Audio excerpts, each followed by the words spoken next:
mute the microphone, Aisha, that would be great. Or if you can mute her, that would be great. Jazakallah khair. All right. Assalamu alaikum wa rahmatullah. Salam, peace. This is Coach Nazir. For those of you who have not had the opportunity to meet, I'll share a little bit about my background. But before we get started, I'm just gonna say Bismillah, salatu wassalam, ala Rasulullah. Today's topic basically is going to be discussing polygyny, really from a man's perspective, and also giving you some gauges to weigh whether or not it's right for you or if a person is really man enough for the job. Okay, so this is the Rise Summit that's happening Nigeria time. Abu Amina, you mute your microphone. Abu Amina, I can hear you. If you can mute yourself, that'd be great.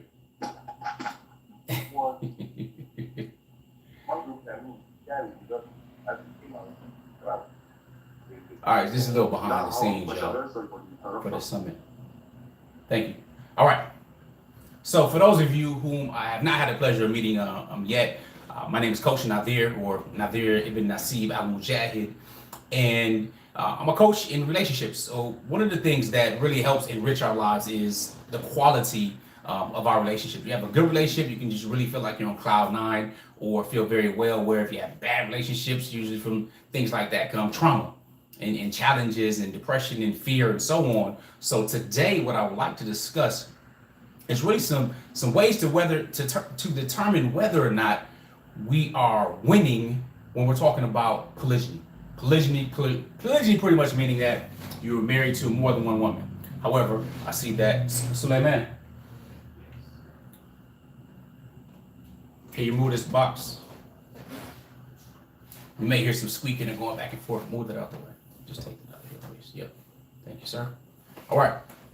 So it's my job in a short amount of time that we have to really cover this topic of polygyny. And polygyny is almost a taboo subject when we talk about it, just because there's so few people that practice it. And we know that negative news spreads, what they say, 5 or 14 times, I believe, faster than positive news. So if there's a horror story or some problems or challenges, you're going to hear about that a whole lot more, just like turning on the news. You know, you're going to hear about negative things first, things that have you go, wow, oh my God, cringe and everything else. But let's start out at the basics. A lot of people say polygamy, and polygamy is the general term. Polygamy pretty much means people that have a spouse having more than one spouse or multiple spouses. So that means a husband can have more than one spouse, a wife can have more than one spouse. That's the general term of polygamy. We're talking specifically about polygyny, meaning a husband having more than one wife, multiple wives. All right, then there's polyandry, where a woman has multiple husbands. Then there's polyamory, where people just, they have unlimited pretty much number of lovers and so on and so forth. That's not what we're talking about. We're talking about polygyny. Now, here's the thing. When I ask men, are you man enough to handle it? Because my wife tend to say just a little bit of history.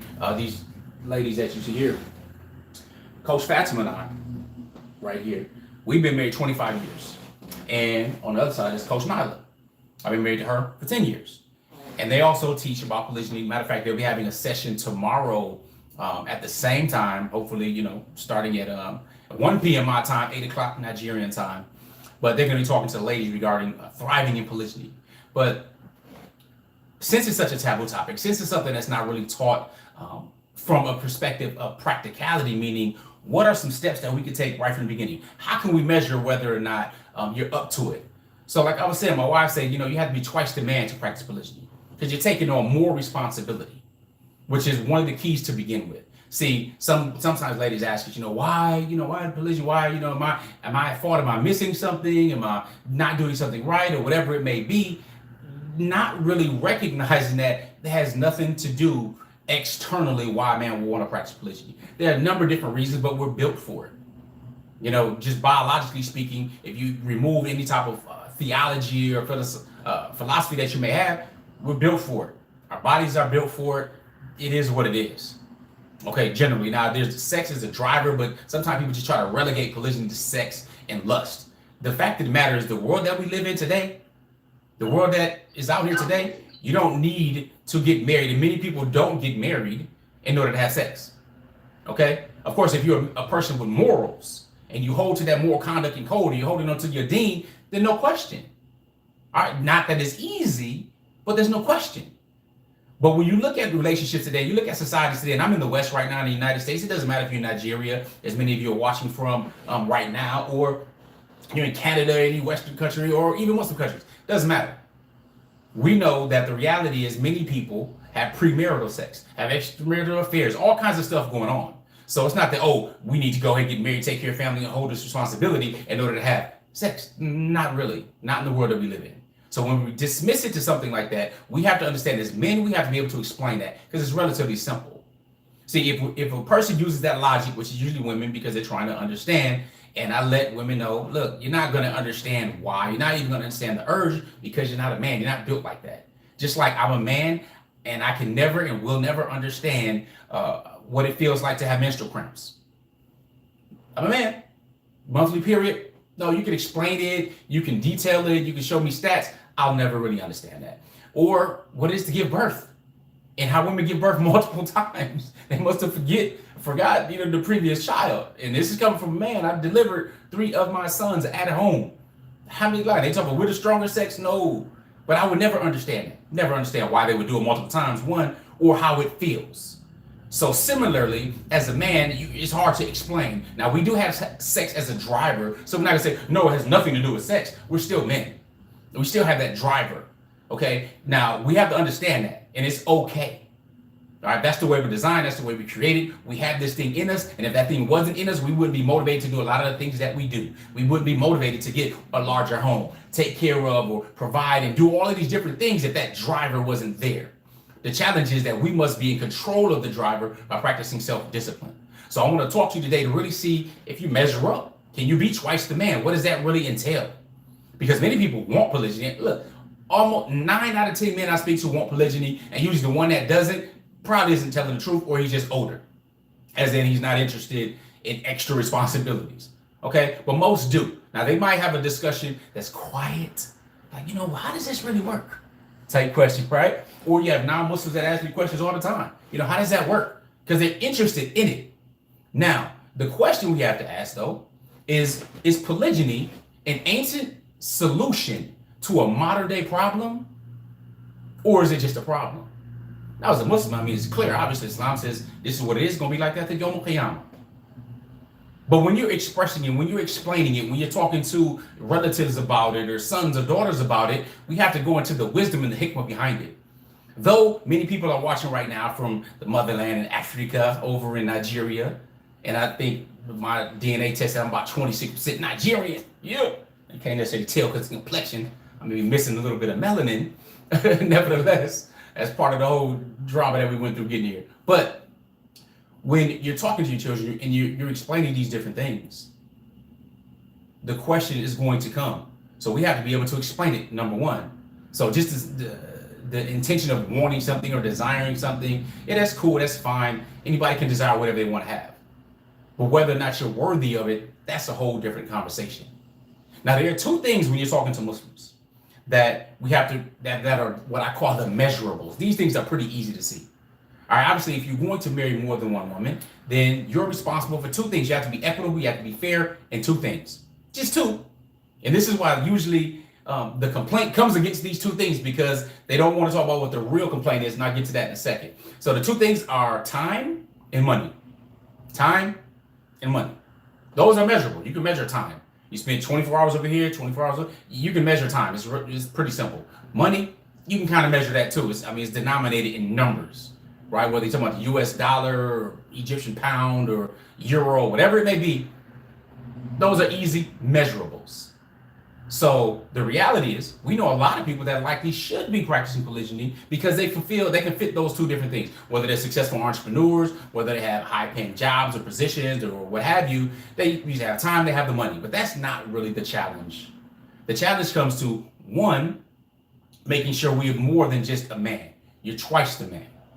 See, once you pass puberty, then, hey, listen, biologically, you are a man. All right, you have the XX chromosome, you have the testosterone kicked in, and maybe you have a little beard or what have you. Now you're a man. All right, that just means that you post-pubescent male. That's all you are. Now, first step is your independence. Are you able to take care of and provide for yourself? Or are you dependent on someone else? You could be grown, you could be a man and absolutely be not worth much to society or the community. You could be more of a drain than an asset, more of a liability than an asset.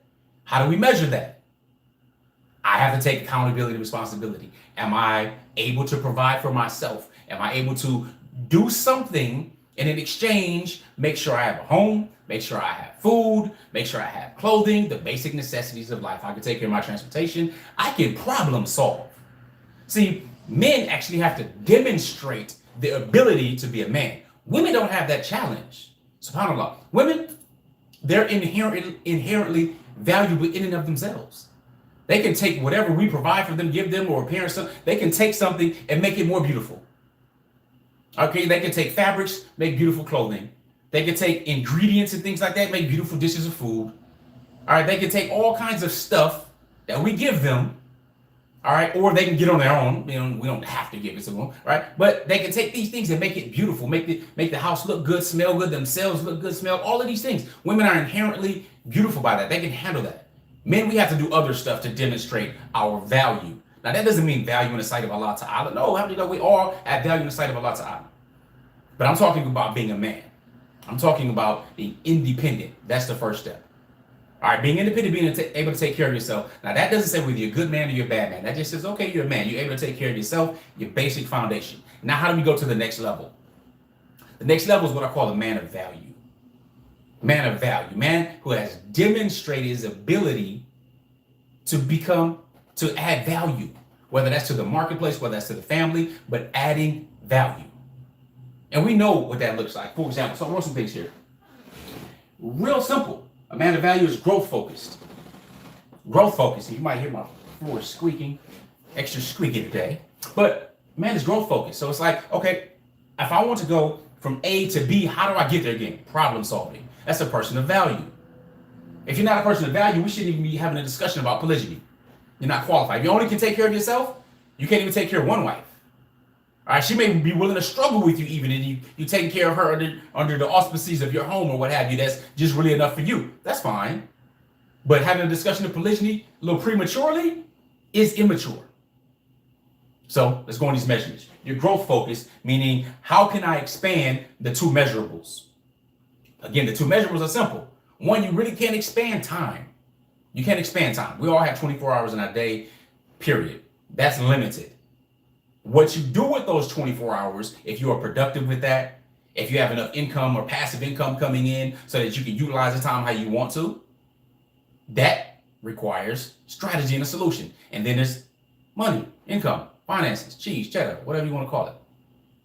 Right? These two measurables, we have to be growth focused in these areas. Now, again, remember I said that a man can be a doctor, a successful entrepreneur, and they still only have one wife. They could be the Jeff Bezos in the world, the biggest divorce in history going on right now. You know, this is about to be the first trillionaire. I think his wife, 138 billion in his divorce. But all of that, still only one wife. Is he capable and have the ability, financial-wise and time-wise, to marry more? Yeah. But since polygyny is such a taboo, such a thing that requires men to become more, people don't practice it. Instead, they have extramarital affairs. There are children born out of wedlock. There are all kinds of things that happen that are collateral damage. But men of value, one, being growth focused, look at accepting more responsibility. Because as a man of value, you want to become more. You want to be more, add more value, contribute more. One of the ways to do that is through polygyny. Yeah, not just contributing more children or whatever. You have more accountability, responsibility, more barakah with that. So, for example, let me just break this down. Coach Fatimah and I, we have 7 children. Oldest is 25, down to our youngest, Coach Fatimah and I, is 8 years old. Now, Coach Nyla and I, we have 3 biological children. I have 2 bonus children. She already had 2 children from her previous marriage and stuff like that. So we have 5. But 3 biologically, ranging from the ages of 21 to 2 years old. Okay? Maybe 3 next month. Probably. Okay. That's 10 children. Now, growth focus in time and money matters. Why? Because having a bunch of children in and of itself is not necessarily an asset, it's a bigger liability, meaning me as a man of value and being responsible, I have to provide for them. All right, I have to provide all kinds of stuff, not just the food, shelter, and the clothing, but I have to provide leadership. I have to provide emotional support, nurturing. If you want to be successful in polygyny, well, guess what? You actually have to demonstrate the ability to show love. One of the best things a man can do for his children is love their mother. And you demonstrate that. All right, no relationships are perfect, so we're not talking about perfection. But those are the immeasurables. Those are the secrets. That's what I want to talk about. This is the part where men, we tend to lack, only because there's really not training out there unless we know that we must be growth focused and move in that direction. So this is what I mean. As a man and an imam, we're the leaders in the family. That means the responsibility lies with us. Everything goes up top. You can't blame it on somebody else. Oh, my son did this, that's why the room isn't clean. The wife did this or didn't do it. Listen, all of it comes to the top. Whether it's the president of a country, whether it's the mayor of a city or your local tribal leader, whatever it may be, the responsibility comes right to the top. And we are, as the Prophet Islam said, we shepherds. So we're responsible for our flock. And all of us are going to be questioned about that. So how do we take it to the next level? How do we increase our ability to do so? Now, me personally, I think it's kind of like a triangle. The bottom of it is your spiritual foundation. Your spiritual foundation. What is it that you look to that's greater and bigger than you? What is it? Because that helps you understand purpose. Now, I personally know that morals matter. We all know morals matter. You'd rather deal with someone that has morals than anything else, because you're not concerned about lying. You're not concerned about theft. You're not concerned about deceit, no matter what their personal religion may be. All right. But do they have morals? So what is your spiritual foundation? What does that look like? Are you studying your deen? Are you making it an integral part of your life to make sure you have high morals? Are you connecting your good deeds with the things that you do? And you're thinking about remembering Allah Ta'ala? What are you doing? You know, what is it? What does it look like? That's the spiritual foundation. If your spiritual foundation is good and you have good morals, everything else that is built upon that works. Because there's really two other areas. But the spiritual foundation is the most. Now, remember at the beginning of today, just a short while ago, I said we're going to focus on two things. Here are those two things. One is mindset and the other is skill. One is mindset and the other is skill. Mindset, that's a process. That takes a while. Skill is relatively easy. If we want to talk about effective listening, for example, it doesn't take much to really talk about it. Talk about how to actively listen, how to mirror a person's body language, how to practice empathy and really concern and put yourself in their shoes. We can talk about all of this stuff with effective communication. But implementing that takes more time, because now you must be conscious of it, know when to listen, how to read code. So, for example, wife gives me a meal and it's a little salty. But she asked me while I'm eating or whatnot, how's the food? I'm like, it's okay. The way I said that, she knows to read the code that, okay, he tasted the salt. And she might be asking me because she knows it's a little salty, but it was, trying not to offend me with the food. But we need to know how to read code. That's communication. So we can teach a whole communication course, right? But it doesn't matter if you don't utilize what you learn. So if you're not growth focused, if you're not recognizing you have a spiritual responsibility to make sure you have proper morals to deal with women, then you're probably gonna fail at it. Don't talk to me about polygyny. I don't really want to hear it. I mean, people can do whatever they want to do. But if you want to win at it, you want to make sure your foundation is solid. Okay? Because they're a heavy responsibility. Now, mindset is something totally different. If you have a growth mindset, you say, I need to be a better leader. I have to influence more. First, I need to influence myself, because now if I'm, 40, 50 pounds overweight, if I'm spending too much time over here neglecting my family and not sharing knowledge and information that I've learned and built and different things with my children, what are my values? Because I'm always living within my values, or I have this inner conflict. If I want to work more because I want to spend more time with my family, I want to provide for my family, but I'm not spending time, then I miss the value that says, children say love is spelled T-I-M-E, time. That's a value. And if I believe in that value, I may work hard, but I still make the best of the time that I have with them. So now my question for you is this. What are your core values for marriage?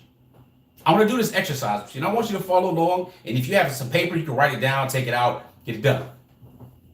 Find my trusty dusty.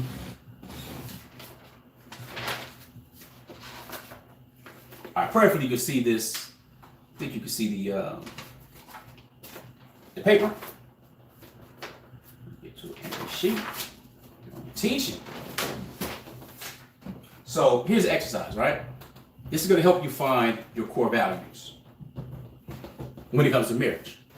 So if you're in the chat, for those who are on the Zoom, because there's we're behind the scenes for y'all. I want you to write down what are some core values. Look, 16 things that are important to you that you would like to see in a healthy marriage, in a relationship. Now, I want you to do this exercise, all right? Because we all live and operate within our value system, and that's really our identity, if you will. It sets a major part of our identity. So, what's important in a marriage? I always pick this green. Oh, that's because it's light. All right, so let's say love. But blue is my favorite, so let's go with that too. We got love. Say trust. You're not gonna work. Okay, let's see. Yeah, we live. Yeah, trust. That's important. What else is important? Put some stuff down for me. Honesty.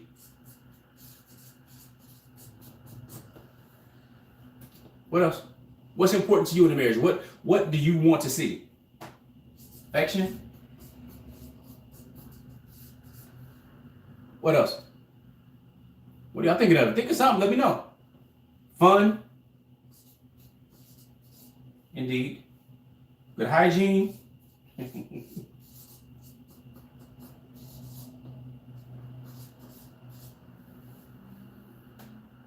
Compassionate?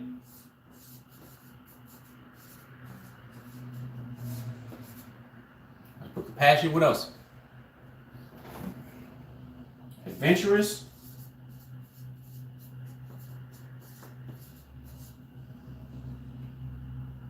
All right, we need 8 more. What you got for me? Attractiveness.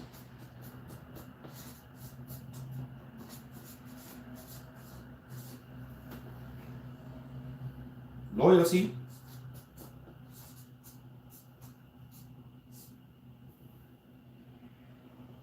Family oriented, yeah, that's a good one.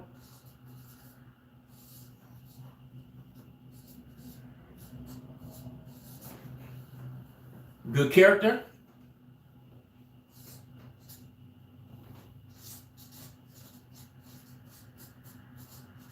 What we got? 2, 4, 6. Got 12. Let's do 4 more. See if we can squeeze 4 more out. What 4 things are important to you when you see when you're in a relationship? Okay, you're looking for in a marriage. What things are important to you? All right, let's get what? Of course, spirituality.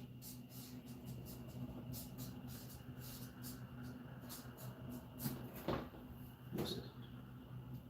13. All right, 3 more. Come on, work with me. I can't see all the way over there, but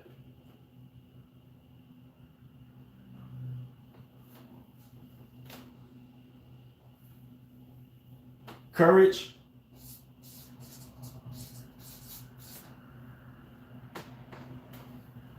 Communication. Two.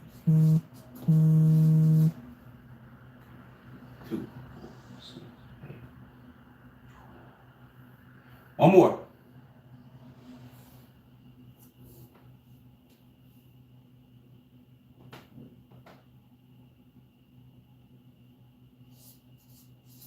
Understanding. 16 characteristics. Now, the 16 characteristics really represent your values. Positivity, absolutely. Healthy jealousy. All right, this is what I'm gonna do since I have 16. But I want you to write this down. Do this exercise. All right, do this exercise. This will help you learn more about you, which is crucial. So if you can see that, I don't know if there's too much light bouncing off or not, but prayerfully you can. So if you can see this, well, I'm going to read it off anyway, but if you can see it, here's the deal. This is what I want you to do. This is step one. Figure out what values are important to you in a healthy, loving relationship. Okay? That's step one. Here's step two. You decide what all of these mean. Because we're about to do something.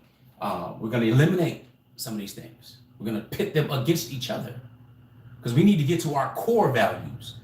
So we have to peel back the layers. Now, that doesn't mean that if I X something out, that it does not apply. It just means that one value beat it by a little bit. 51%, 49. Follow me? All right, so here we go. What's more important to you? Courage or love in a relationship? Meaning, again, 51%, 49. Not that, oh, if I say courage, that means there's no love in a relationship. That's not what it means. All right, be okay with yourself. You give the definitions. So I'm going to go ahead and just say mine from this end because it's a little hard to be interacting with everybody right here. So courage and love. What's more important? Make it to the second round. Let's say love. Trust and honesty. Some people say, you know what? They're very similar. Yeah, they can say that, though they're quite different. But trust and honesty. So let's say honesty. You can trust somebody that's absolutely dishonest. Affection or communication? Affection or communication. Again, it's not 100%, 0%, 51%, 49. What's more important? So let's say out of affection and communication, say affection. Because a person can say, you know what? Affection is a form of communication for me, which is absolutely fine. But you have to find out what your core values are. So fun or good hygiene. Now, mind you, if I say fun, which I'm going to say here, I'm going to say fun. That does not mean a person stank.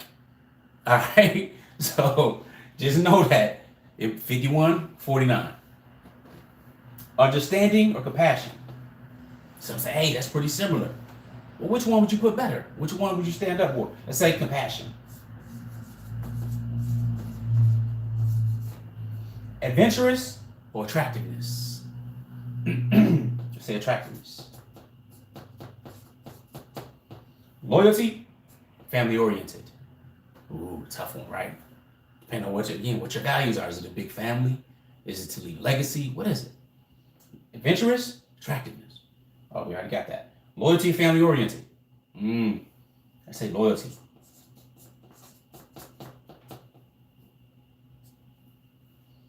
Good character, spirituality.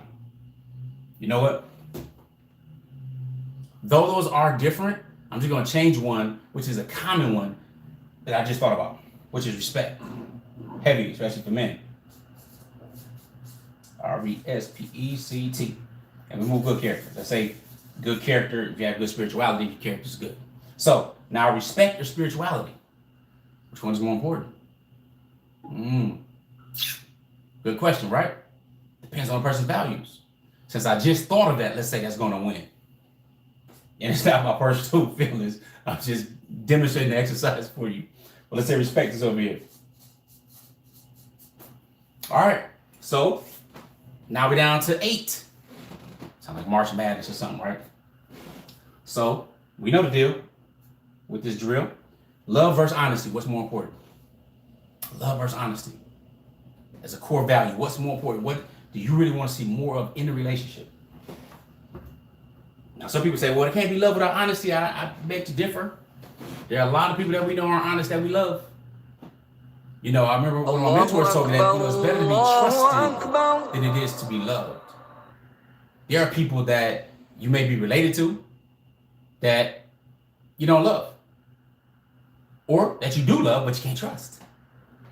So what's more important? Love or honesty? So let's go. Say love. All right. Affection or fun? Say affection. I'm going to start scribbling like a doctor in a second. All right. Compassion versus attractiveness. We got affection. You might say, you know what, affection kind of like attractiveness. Again, 51%, 49. So let's go with passion. Keeping in mind that some of these values you formed as a child, some of these values, just based on your experience throughout life, you found more value in them. You benefited more from them. And it's okay, no matter where you lie, but you start to understand a little bit more of why we do things the way we do sometimes. So, all right, where we at? Attractiveness versus loyalty? Yep. Wait. No, loyalty versus respect. So I put respect here in one against spirituality, but I'm gonna put loyalty over here. Now we're down to the top four. Top four. We know what to do next, right? Because after this, we're gonna get to the top two values that a person has. Love or affection? Love or affection? The person says love. And then you start looking at affection a little bit deeper, like, what's affection? Some people feel they can buy it, sadly. Compassion versus loyalty. What's more important to a person? So like, love is kind of goes with compassion, but loyalty is important. So now you have love versus loyalty. Love versus loyalty. First of all, these are your top two. You're learning more about you. And again, I'm demonstrating this, so this is not yours necessarily. Yours is on paper, but you're learning more about you as you go through this exercise. So love and loyalty, what's more important? Let's say loyalty is. A lot of things could, lead to that. The feeling of being loved through loyalty, again, 51%, 49. Now, this is what I have about myself as a man. I can say, all right, loyalty is extremely important to me. Now, what's important about me knowing my number one core value? What's important is if I feel this emotion, this trigger that says, you know what, this person is being disloyal. This relationship, there's a lack of loyalty going on both ways. I'm going to be hurt. I'm going to be upset. I'm going to be triggered more emotionally than I would if, let's say, we just had bad communication. We're arguing, something like that. Someone else's communication may be higher on the list. So they feel that, look, this marriage isn't going anywhere. This is not going to work because we're not communicating well. Where mine may be loyalty. And all of a sudden now I'm like, yo, you're not being loyal. You're supposed to ride or die. You're supposed to be ready. You're supposed to be got my back. But I don't feel that way. I'm not feeling that you're being loyal to me, and it's affecting these other emotions. Once we know what our core value is, we need to cherish it. We also share it with whom we marry to. So whether it's your wife or your wives, they need to know what your number one core value is, because the more they practice loyalty, for this example, the more they practice that, guess what? The more they practice this, the better you feel. The more your value is being filled up, you're feeling loved, and you're being taken care of. Now, here's the other part. You need to find out their number one core values. It probably is not going to be loyalty. Usually it's not. I don't think anybody that I've done the exercise with has had loyalty as number one. So again, it's just an example. But if it's love, you want to make her feel more loved. Right? So looking at these different things and finding out our core values helps us understand why we do the things we do. If you've ever been betrayed before, you felt the pain of betrayal. All right? Serious. I remember watching this movie, what was it? The General's Daughter. And in The General's Daughter, who was that? Like John something. Who his name is doesn't even matter. The movie's called The General's Daughter. But he was doing his investigation with this girl, with this whole situation happening on his military base and everything else. Something happens to the General's daughter and all kinds of stuff occur. Anyway, so the question, and I remember hearing this question, and he said, he asked, do you know what's worse than rape? And I don't know who he was talking to, but the investigator was talking to somebody. And I leaned forward because I'm like, yeah, what's worse than rape? Like, really, somebody forcing themselves on you for their pleasure against your will? Like, you serious? It's hard for me to think of something more damaging, just out of order than that. All right, and people who do that, that should be a wrap for them, publicly, or castration. But anyway, back to the movie. But in general, he said, you know what's worse than rape? And whoever he was talking to looked back, I don't know if it was a female or male, I think it was an older, somebody in the military hierarchy. And he said, betrayal. I was like, whoa, betrayal. One, rape is a form of betrayal, period. All right. But he was like betrayal. And I thought about that and the internal scars and everything this can leave emotionally. So if this is someone's core value, honor that core value. Demonstrate that core value because you'll win and get more points there. Period. Hands down, no question. So to take any of these other ones, let's say fun or sense of humor. I don't even think we put sense of humor on here. Like sense of humor is usually one of them, right? Or having fun. Let's say that's a core value. That might not be your number one core value, but the more fun you have with your loved ones, the ones you're in a relationship with, the more value they feel. All right. All you're doing is watering that garden. All you're doing is that. But also beware of the flip side. You betray somebody or allow them to feel that you've broken their loyalty. Oh, you got a problem. That's going to hit harder than any of these other things. They'd rather you be dishonest with them about something, which may affect some of the loyalty, but honesty or not be affectionate or have bad hygiene, any of these different things. You can violate these a lot easier than this one over here. So if you're a boring person, but their high value is about fun and adventure, listen, I'm saying? There's some problems there, but learning our core values sticks with us and our identity. Very, very important. So why is that important? Because a man of value is growth focused. He wants to know who he is and also what he desires in a relationship, whether it's 1, 2, 3, 4 women, what have you. Because now you got to get on another level because now you have to learn theirs. Coming back here, you growth focused. Spiritual is your foundation. All right, because you'd rather deal with a person with morals, no matter what their religion is, than somebody without morals. Sadly, I've been Christian. I was raised Christian my entire life and everything except, well, not my entire life. Back to my teenage years when I just disowned all organized religion. And I went on my own search saying, no, I know it's a God, I know it's one being, all this other stuff, I'm not with it. Mind you, I went to Christian school, kindergarten, 10th grade, every day. I'm studying the Bible, church several times a week, even studying catechism, Lutheran, all this stuff. So I know the Bible thoroughly. And I wasn't interested in Islam. I wasn't interested in being a Muslim. The guy who was introducing me wasn't even practicing properly. And I said, I don't want to give my women weed baby back ribs. Imagine that. It's ridiculous. But I disowned all organized religion and researched some ancient African Hamitic religions, ancient Egyptian stuff, all Set stuff, a whole bunch of stuff. And none really made sense. So I finally dug into the roots of monotheistic religion. I came away with Islam, alhamdulillah. And I'm not here to necessarily share that story, but there was a spiritual foundation there. So I had to go on this trek and see what made sense to me. What was clear was monotheistic, something that beat me. Now, I went to the Quran trying to defeat it. Trying to say, listen, if it's physical, it was written by a man, so there must be errors. And I came to find all these scientific miracles and things that weren't known over 1,400 years ago to a man who was in the desert who was illiterate. So that's just part of my journey.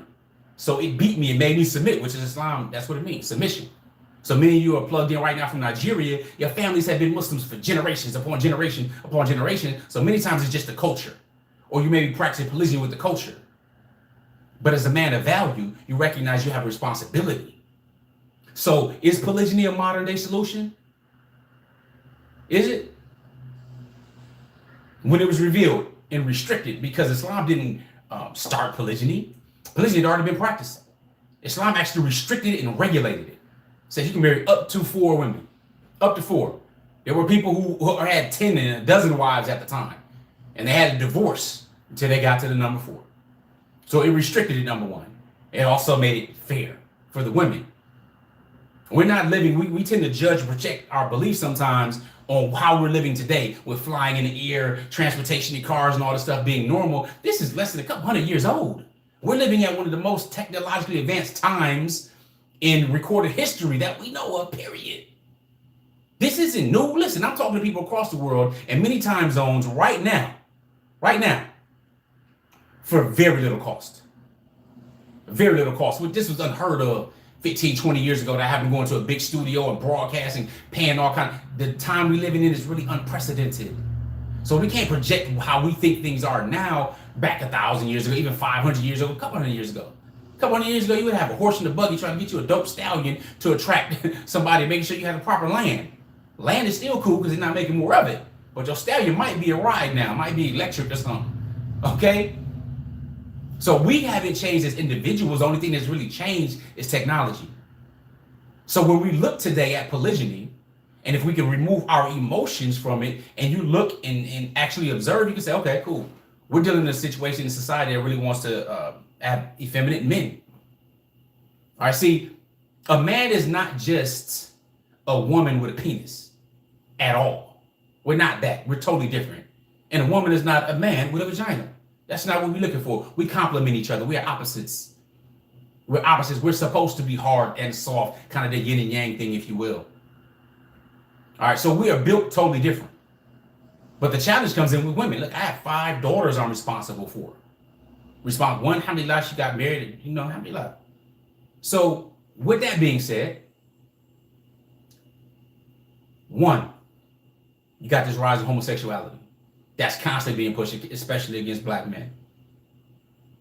All right, we know why, but you got the homosexuality thing. And I'm living in the West. You have incarceration and the results of mass incarceration still to this day. Where the city I'm living in right now, 8 out of 10 households are led by single mothers.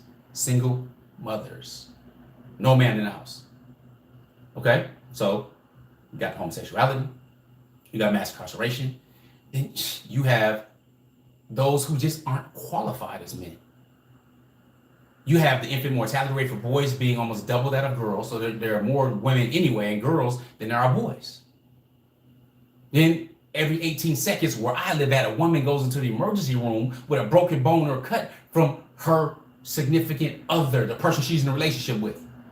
That's so bad that was the month of November, I think it was Domestic Violence Month, Domestic Violence Awareness Month. So many women are getting beat and treated like garbage. So again, a man of value, a man with morals, has an obligation and a responsibility. Let us know we're called. We must stand up. We're the protectors and maintainers of women. It doesn't say protectors and maintainers of wives, though of course that's inserted. They're women. Men are. Real men are. Men of value are. So my question is, why aren't more people practicing polygyny? 1, you're not growth focused. If we don't know ourselves and our core values, if we're not recognizing that we actually have to grow emotionally, we have to demonstrate, say, look, I'm wrong. We have to look and say, you know what? I'm hurt. That's why I'm angry. So we express things differently. As a man, XY chromosome, born man, a healthy man has 10 times the testosterone of a healthy woman who has 10 times the estrogen level of a healthy man.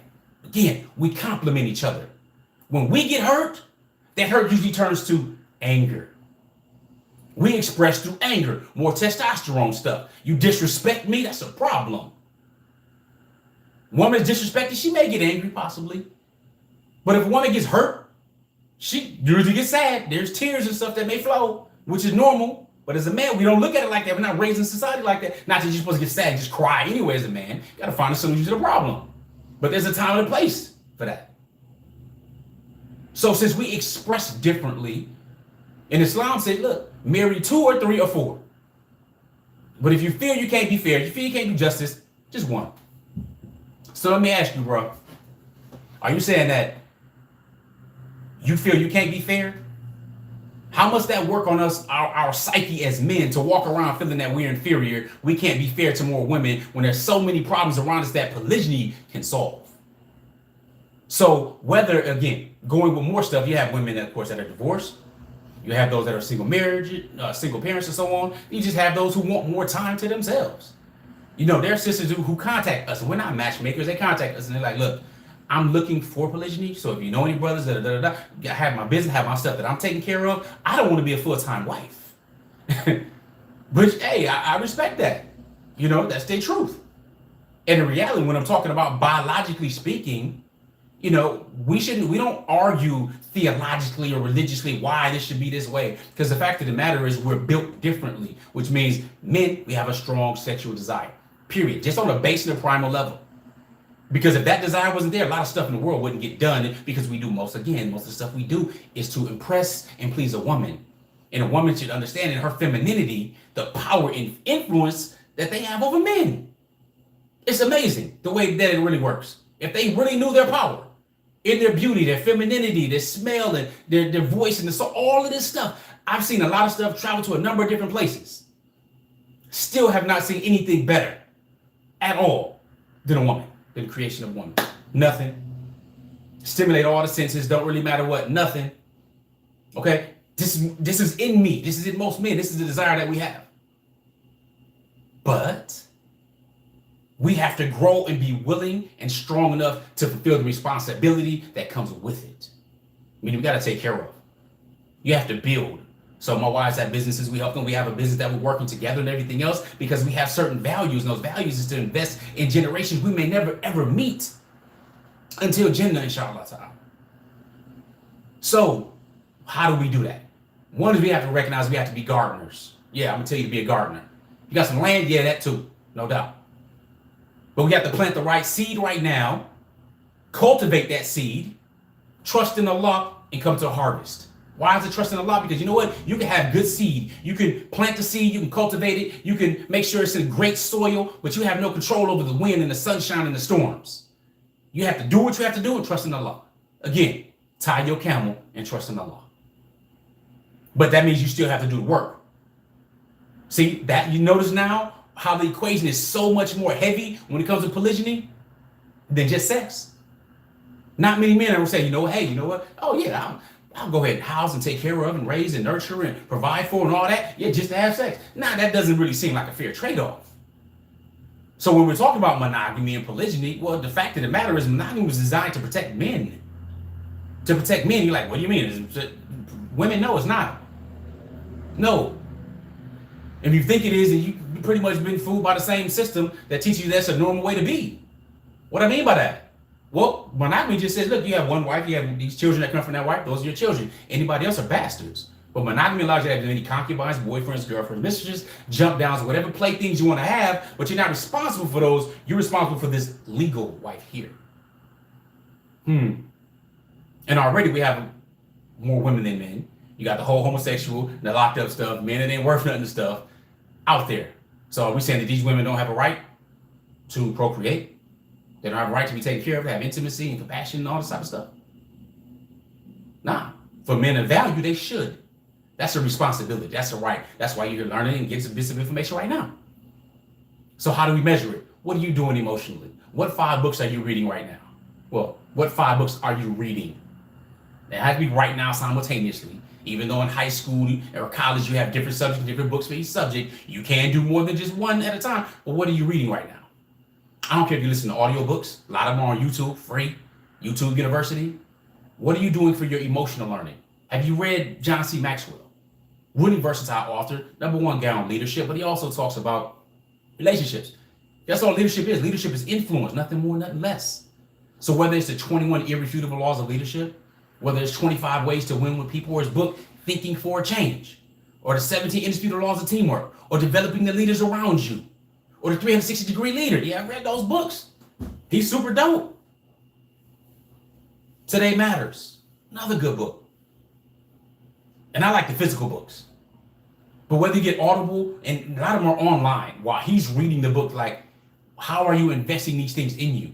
Remember talking about mindset and skill. Teaching the skill is easy. I can teach you how to communicate. But if you don't have a mindset to be able to recognize and read code, and to recognize when it must be used, or how you must control your anger at a certain time, or your disappointment, disciplining your disappointments, that's man stuff. That's how you have to discipline your disappointments. Some plans may not go the way you want them to go. But you still got to work. You still have to put forth the effort, because that's what men of value do. Men taking care of themselves. That's cool. That's fine. That's neutral. That means good or bad, whatever. That must be demonstrated. But a man of value is going to continue to grow and still get the rewards. You know, is it a surprise why they say, oh, you know, men, you know, have these trophy wives and all kind of stuff? Look, the way things are set up, we can't change the game. If you want to change the game, you got to get your own planet, put your own rules in play and everything like that. But the reality is, if you're a man of value, if you are building upon and doing that and growing, then you should be rewarded by being accountable for more. So if you're becoming more, you should be rewarded by that. And the thing that a real man wants more than anything else is peace. Peace. And the best way to have peace is to have your compliments. That's your wife or your wives. If you can't come, if you fight in the world, dealing with all kind of stuff in the world, whether it's business or spiritual or whatever you're teaching, or whatever it may be, and you come home and have hell, That's messed up. I never understood why people would like to go to happy hour after work and go, I can't go home, the old ball and chain. They use these old crazy analogies and stuff for their spouses. Like, what the hell you marry her for? It doesn't make any sense. We should be coming home and having peace. And if we don't have that peace, we need to look at our core values and our significant other's core values. So let me give you another assessment to check out. It's called the MBTI, Myers-Briggs Typology Indicator. It's used in a lot of corporations and all around the world. It's been used for quite some time now. And it talks about the 16 different personality types that are out there and to help you understand yourself even deeper. All right. So you can go to humanmetrics.com. Humanmetrics.com. It's about 80 questions. It's a very abbreviated version. All right. They have a $1,000 version you can take. It takes a few hours and really goes in depth as well. But find out your typology.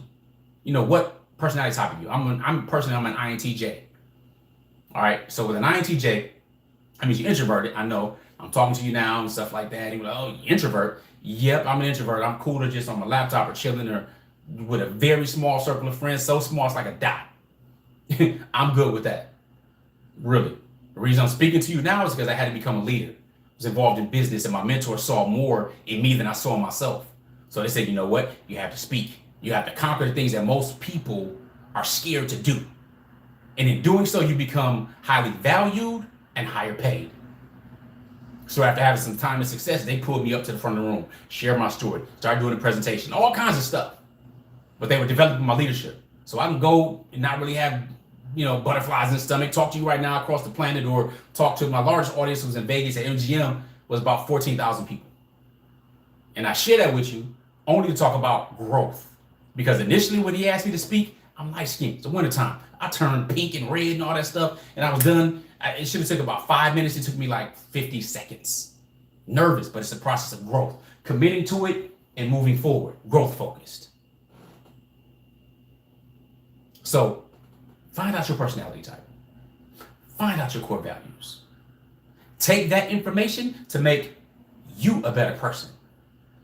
Because you are with yourself 24 hours a day, for the most part.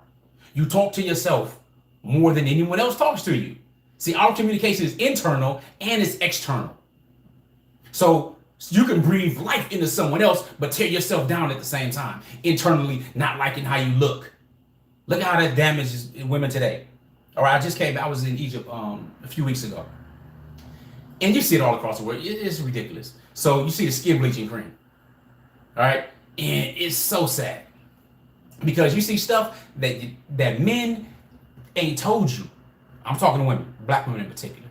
Those are women that I prefer. Those I believe are the most beautiful. But that's my preference. All right, so my melanated sisters, ain't no man gonna talk to you about some fake eyelashes. Ain't nobody talking about your push broom. I never came across any man at all that talked about, if her eyelashes were longer. But nope, never heard it. Your eyebrows and these old thick stuff that's going on. Nope, never heard of it. If you're focusing on here up versus here down, which was most men concerned about, listen, I'm putting you up on game right now, letting you know. If you want to be smart about something, focus on here down. That's important. All of it's important. But if you really want to focus on the higher level things, then here down. Fit versus fat. Now they call it, thick used to be slim thick, now thick is fat. All right? Important. Why is it important? If you want to know the secrets, you want to know what men do like, you want to know what a husband is looking for, a husband's looking for like do kegels without him having to tell us he do kegels. Right?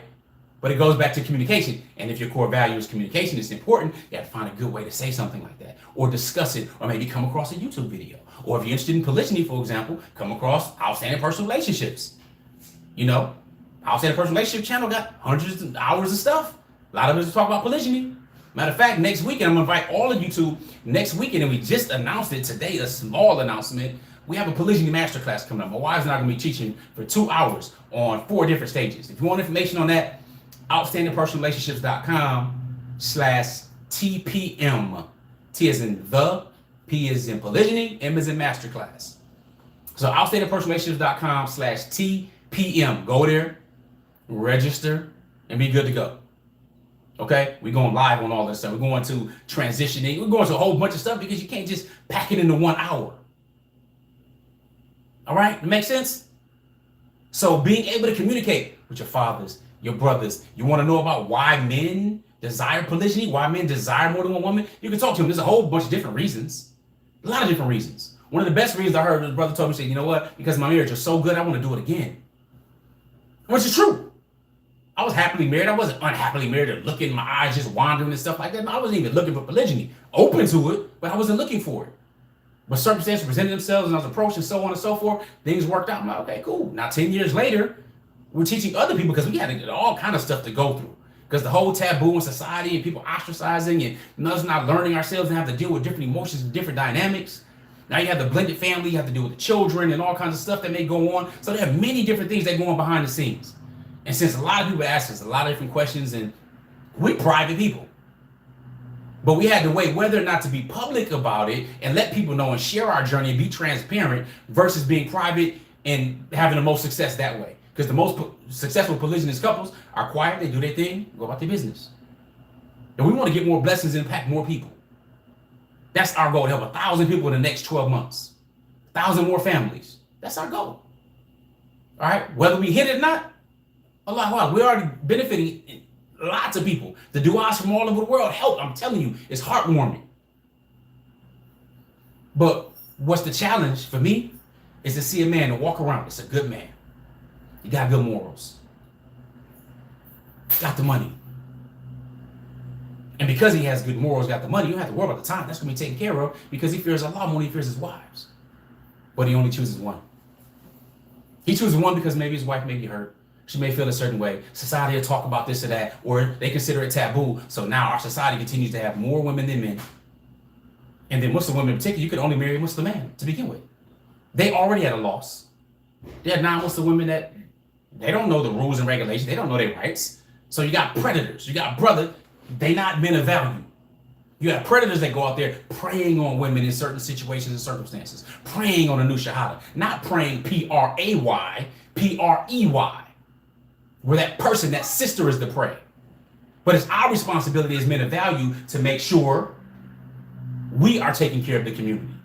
We are exposing, we are requiring them to become more versus just leaving bodies. That makes sense? Prayerfully, you got some information. I know I'm coming up to wrap up. I think somebody's trying to let me know that Marzuk's microphone is not muted. So, yeah, we got about probably 60 more seconds on the Nigerian, the summit, the Rise Summit, Rise 3.0. By the way, tomorrow, same time, my wives are going to be doing it. They're going to be conducting a training from the female perspective, the female side.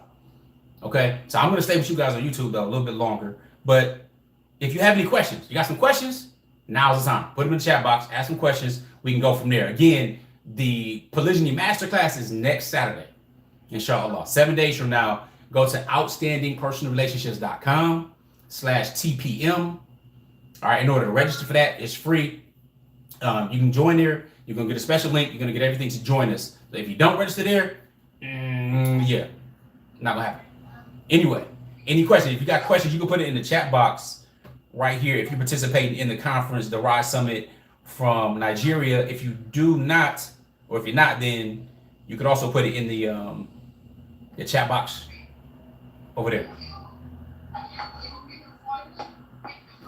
Marzuk, your mic is on.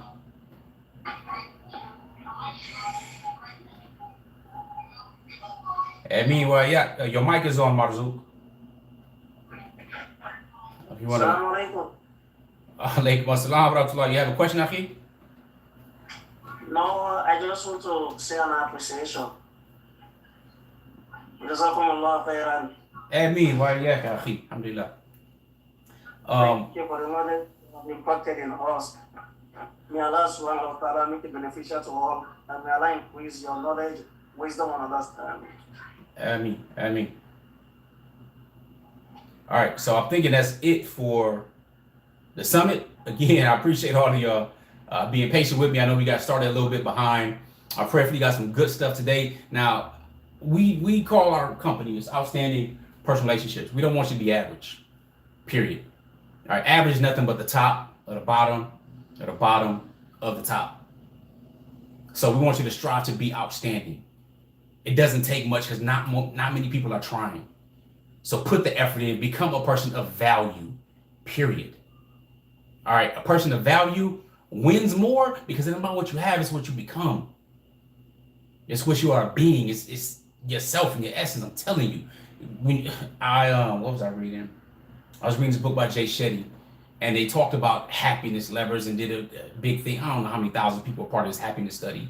And they say, no, there's not much difference. There's a very small percentage of difference between the happiness of a person when it comes financially, between $75,000 is that level. Once you're making 75,000 US dollars to $1 billion, the happiness level doesn't really change that much. It doesn't. It's a feeling of contribution and getting to it. That's a whole nother level.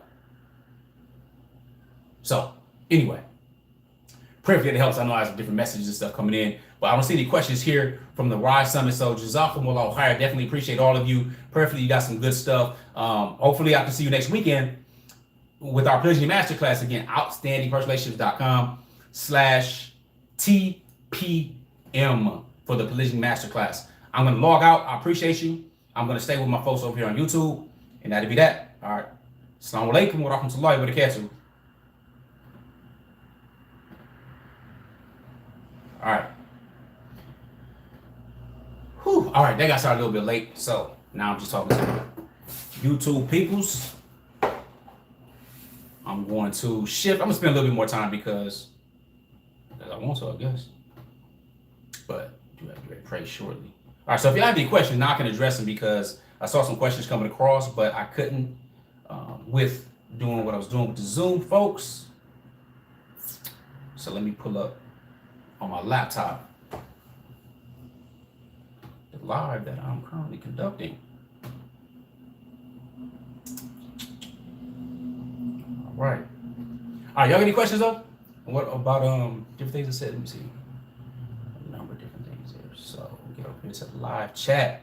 Yeah, right. If only the eyelashes are longer. I mean, for real. I'm just saying. Allow family, Jazakallah khair.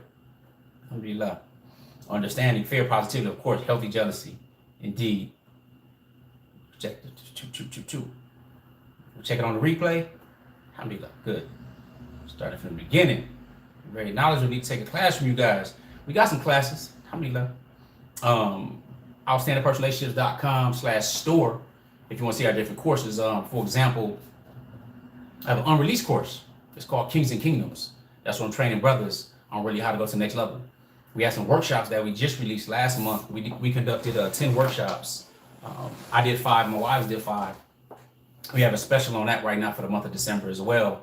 And then of course we have Relationship Mastery Inner Circle, my favorite. We go live every single week with our Relationship Mastery Inner Circle members. They download worksheets and audios, they connect with us, they have our personal emails and stuff like that.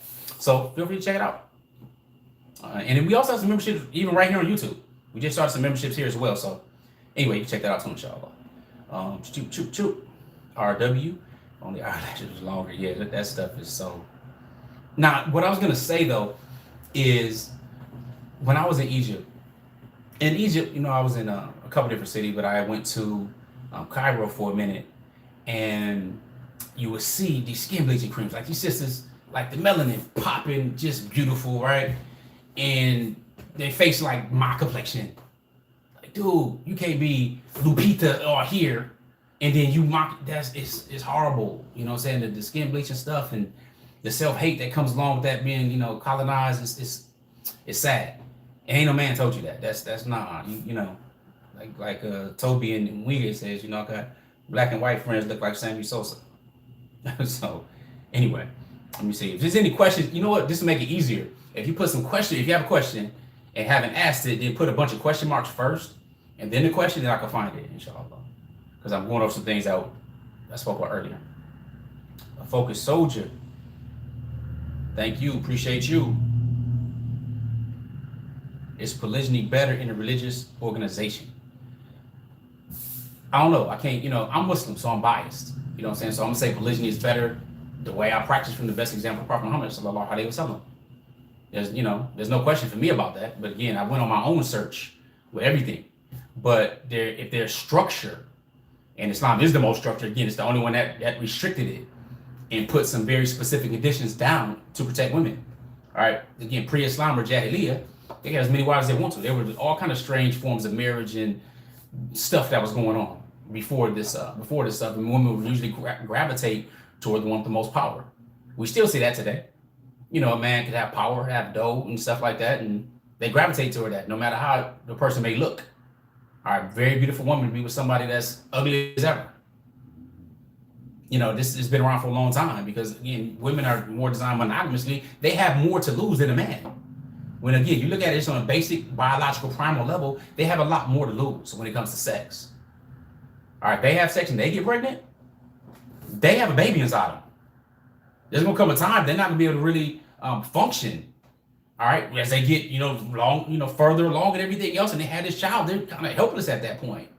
All right, that doesn't mean they can't do anything or just need some assistance would be greatly appreciated. The man can just go off. How many times does that happen? Look at our society right now. People don't know that. A lot of you don't even know their fathers.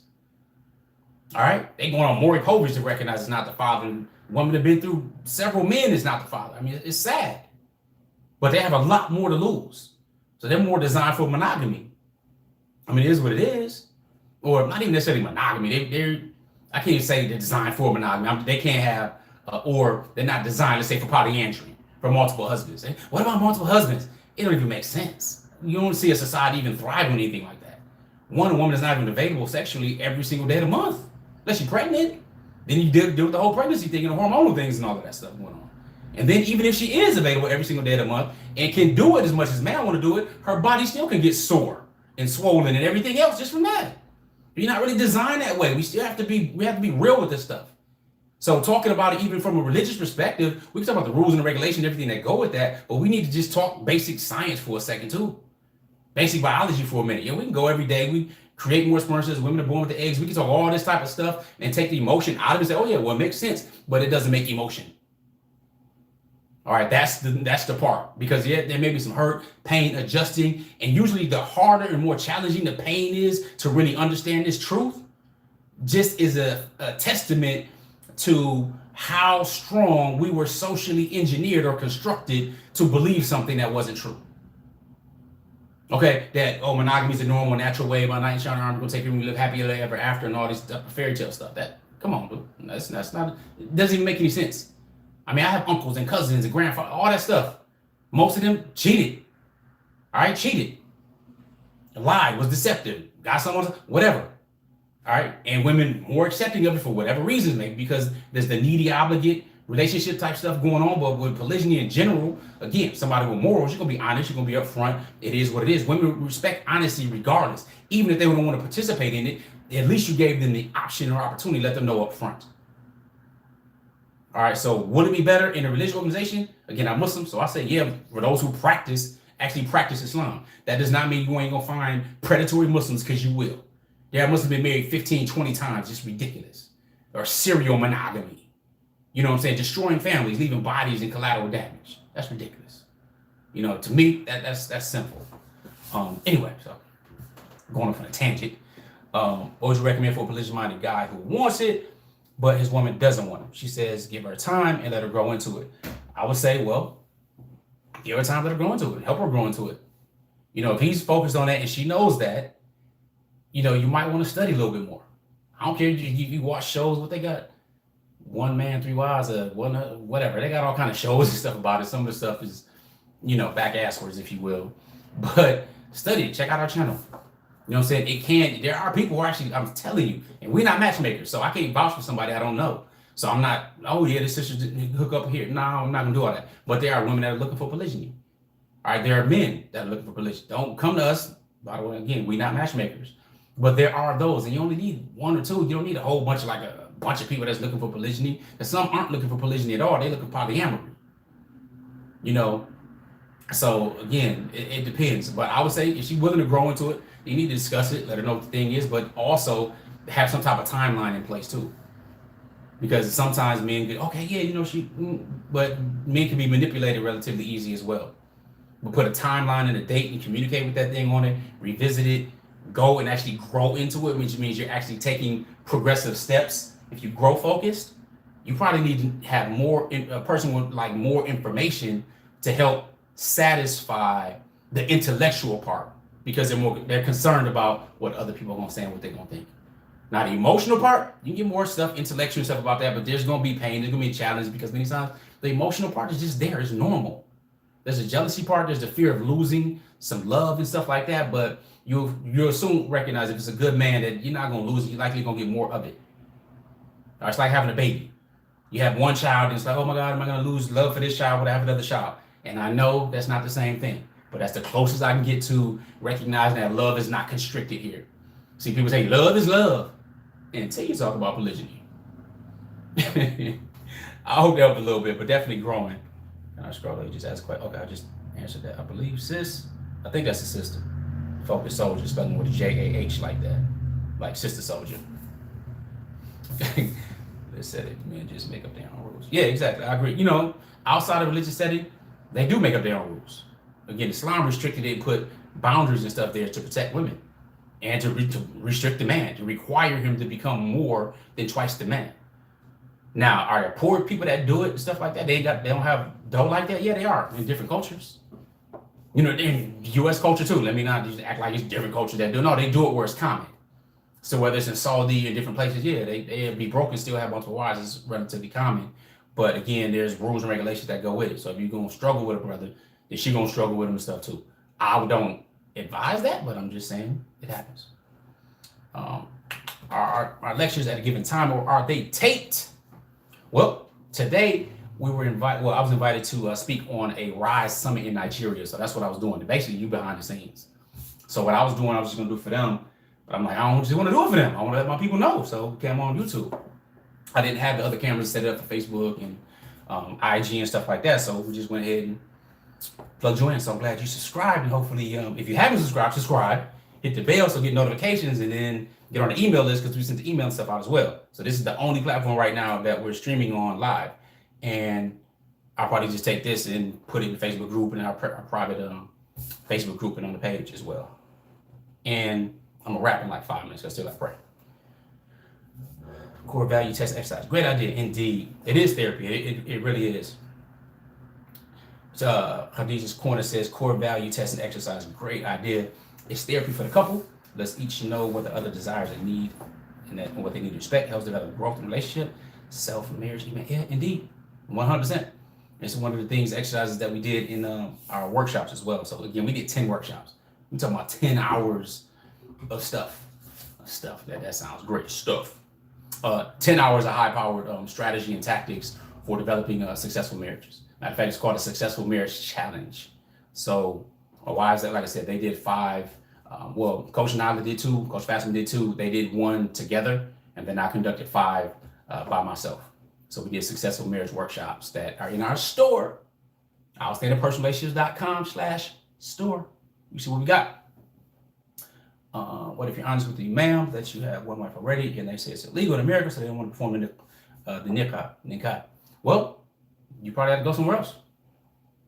You know, we have people in the States. There are people, there are imams that say, you know what, I'm not going to marry somebody if they don't have a state certificate. And I understand why, because that could affect their ability to work in a certain area and stuff like that. And they have to go with certain things in the civil law. So that's likely why. There are organizations, ISNA, stuff like that, different people that can perform. I mean, a marriage is relatively simple in Islam. It's not something that's a big thing. I mean, you need to have somebody to conduct a marriage, whether it's the imam or someone else that knows how to do it. You need to have the wali or wakil, the representative of the woman, and you also need to have the groom. And then you need to have 2 righteous, keyword righteous, or at least they're known to be righteous, upstanding Muslim men. All right, so it could be a small ceremony, 5 people. Okay, but you know, you should do it. It shouldn't be some secret or hidden, let people know, so on and so forth. So pray for that help. It doesn't have to be the imam, but Islam already decided, you know, how our marriages are. Now, there's a whole nother story. We talk about bonds, we talk about marriage certificates and birth certificates and sovereignty and all this kind of stuff here. Well, lawful and legal are 2 different things. Okay, like people say, polygyny is illegal in the United States. Actually, there's no laws about polygyny whatsoever in the United States, one way or the other. None. I know some of y'all think, oh, you're wrong. No, I'm not wrong. There's something called bigamy. Bigamy is illegal. It's considered a felony. It's hardly ever even prosecuted. However, bigamy means that you have 2 marriage certificates from the state, 2 civil licenses, marriage certificates from the state. So you married to 2 different women, 2 different people simultaneously. Whether it's a woman married to another man, or right now, it don't even matter. A woman can be married to another woman, have 2, whatever. If you have more than one of these bonds, these licenses or certificates, if you will, at the same time, that's considered a felony. It's not considered a felony because it's immoral or something like that. It goes into a whole other situation with monetary value attached to it and everything else. So that is what it is. Lawful is made lawful by Allah, by the Creator. That's always going to be lawful no matter who says it's not. You can't make the haram halal or the halal haram. And I'm a Muslim. And when I say la ilaha illallah wahdahu la sharika lah, then that means nothing. It starts with a negation, la. There's no God, there's nothing worthy of worship whatsoever at all, illa Allah, except Allah. Period. And Allah is al-Hakim. Allah Ta'ala is the legislator. He's the judge. So with that being said, that's lawful. So no matter what you make lawful or legal, I should say, won't be lawful. So now a man marrying another man, woman marrying another woman, in Islam, lawfully is unlawful. It's never going to be lawful, even if you make it legal. Make sense? So if the man, technically speaking, you should be able to marry a woman to another woman if it didn't say violate his religious code, because the civil says it's okay. And now you don't, you get sued for discrimination. That's the catch-22 there. You know, it's a challenge, but it goes back to the values again of that person and what they're doing. So many is like, look, my job requires this. I'm just going to marry one person. You want to practice religion, you're not going to do it. You're going to have to either find somewhere else, other people that do it, but it's totally up to you. Now, the other part is people say, well, your marriage contract license and all that stuff protects you. Nah, it actually doesn't. And if you watch the documentary called Divorce Inc., you'll recognize that it doesn't. What will protect you are contracts. Contracts. So if you practice polygyny, then you need to have multiple contracts. You need to have contracts of what your rights are, what your children's rights, all of this type of stuff. Contracts, that you have an unrestricted constitutional right to contract. So protect yourself that way, ladies. That's why it's important to have a wali and a wakil to make sure your stuff is being done properly. Remember that a man is seduced by the eyes. Women are seduced by the ears. They want, oh, you just tell them a certain thing. Oh, they'll feel this way much more than visually. Men, you show us something or whatever, we see something, we seduced by the eyes. Women by the ears. So contracts are extremely important to protecting yourself. Okay, that's why that whole structure, the wisdom behind the wakil or the wali or whatnot being there, because men recognize men and good game recognize all game. That's the same all throughout the world. So it's very important. Don't shortchange that whole thing when it comes to a man being in your place and checking this other guy, doing a background check and trying to see what's up. Because they'll run game. That's what it's called, game. All right, but put a man in the mix. A man of value in the mix. And prayerfully, you know, that's your father, somebody related to. If you're Muslim, you know, of course, a mahram. I'm gonna wrap in a second. So I'm done with the event. I'm just talking to the family on YouTube right now. All right. What advice would you give for a family leader to bring influence instead of being easily influenced? اقرأ باسم ربك الذي خلق. To read. All right. Read in the name of your Lord who created you. So, it's hard to be a family leader if you use the influence. Not be a family person that's manipulated. So here's the thing. Study. Read. Well, mentors told me a long time ago, what's going to determine your success more now, more 5 years from now, is the books you read, people you hang around with, and the audios you listen to. Those 3 things. Books you read, people you hang around, audios you listen to. So, like the books I suggested, I don't know how long you've been here, but I talked about it. John C. Maxwell, get his stuff. He deals with leadership, he talks about relationships, all these different things. I mean, the 21 irrefutable laws of leadership, winning with people, thinking for change. John C. Maxwell make that one of your good leaders when it comes to personal development. Now, you have to pair this with your Islamic development too, if you're Muslim. Reading the Sirah or the Rahiq al-Maktoum, the sealed nectar, understanding the Sirah of the Prophet ﷺ. And you see, because once you learn these principles, you begin to see how the Prophet ﷺ did this, how he interacted with his companions or his wives even. You see when one of his wives, and we know who it was, sent a plate of food to him, the wife whose house he was at, who received the food, knocked it, broke the dish and everything else. How did he deal with it in controlling his anger? How did he deal with it? Say, this is from the jealousy of your mother. He never talk down about their jealousy and something like that. Let something like that happen today when somebody's wife sends some food over somewhere else. It might be a problem, but we're not growing to the level, understanding the significance, understanding those emotions, and being patient and being loving from the best example, alayhi salatu wasalam. So to be a better leader, you need to study and learn leadership because it's influence, nothing more, nothing less. So John C. Maxwell would be a great author to get there. 2 minutes and I'm done, inshallah. I hope that helped. Think about joining one of the paid courses to learn from the sisters. Please do someday. Let's do it. Join. All stuff guaranteed, and we stand by our stuff, regardless. And so you should be good, inshallah. How should you handle sister's situation if she's a revert and known from her family is believing? Well, that's a fit question. It's not something hard. Whether it's going to the local masjid and talking with the executive director there, the leader there, board, or the imam, or somebody like that. If there's nobody that, again, I'm a convert to none of my family's Muslim. My wife, nobody in the family was Muslim. So the imam ended up becoming her wali for our wedding. Okay, my other wife, nobody in the family was Muslim. She contacted an organization. They talked with her and stuff like that. They became her wali or wakil and went from that perspective. So it's you can ask that. You can even Google that one and kind of find out, but it's not necessarily you just picking and choosing. You want to pick somebody that's really going to be your representative and got your back. All right, don't dismiss them. If it's like, nah, I have a bad feeling about this person. It's not just, well, I like him and blah, blah, blah. And next thing you know, you're in a relationship getting beat on. It happens. All right, because they're not taking it about, yep, you might not be a virgin, you may have children, might be divorced, or whatever it may be. Take the advice of a man that cares, that's demonstrating their value and actually taking the responsibility of a wakil seriously. I can't emphasize that enough. Okay, alhamdulillah. So I think that's it.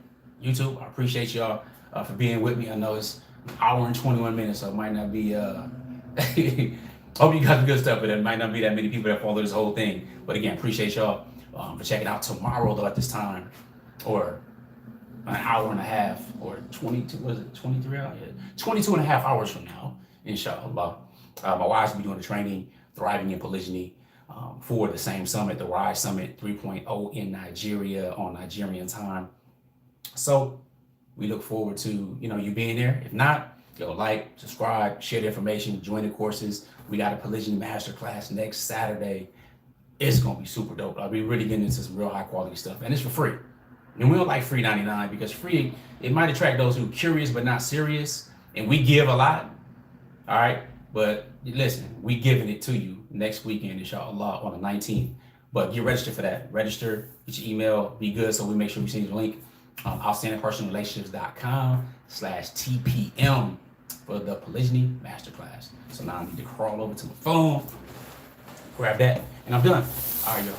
Assalamu alaikum. Peace.